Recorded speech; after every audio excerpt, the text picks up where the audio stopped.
In today's video, I'm going to teach you how to connect Asana to Outlook 5 minutes. By the end, you'll have the Outlook email app connected to an Asana project, so your team can turn emails into actionable tasks and keep conversations tied neatly to your work. Start by opening your browser and heading to the Asana login page. Enter the email address you use for Asana, click Continue, and then enter your password to log in.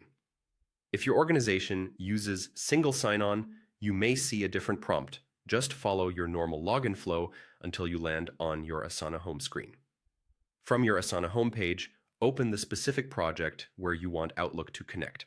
The integration is added at the project level, so choose the one where the email to task workflow will help the most.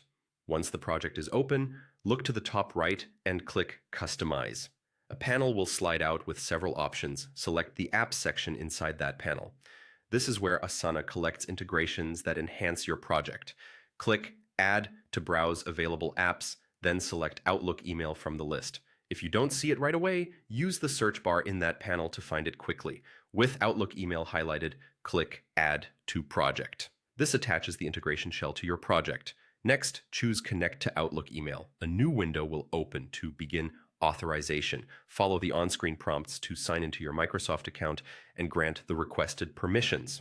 These permissions allow Asana to create and link tasks from your emails. If your organization requires admin approval for apps, you may see a message asking an admin to approve access. Simply submit the request and continue once it's approved.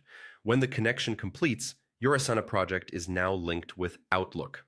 From here, your team can use the Outlook add-in to create tasks directly from emails or attach emails to existing tasks so context travels with the work. This keeps priorities visible in Asana and reduces the need to copy and paste information across tools.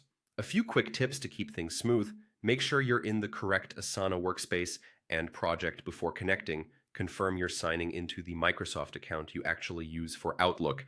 And if you switch projects later, repeat this same process in the new project's Customize panel. If the Outlook app doesn't appear, check your Asana plan and permissions, or contact your admin. That's it. Your Asana project is connected to Outlook. Save time, capture context, and keep your inbox from becoming your to-do list.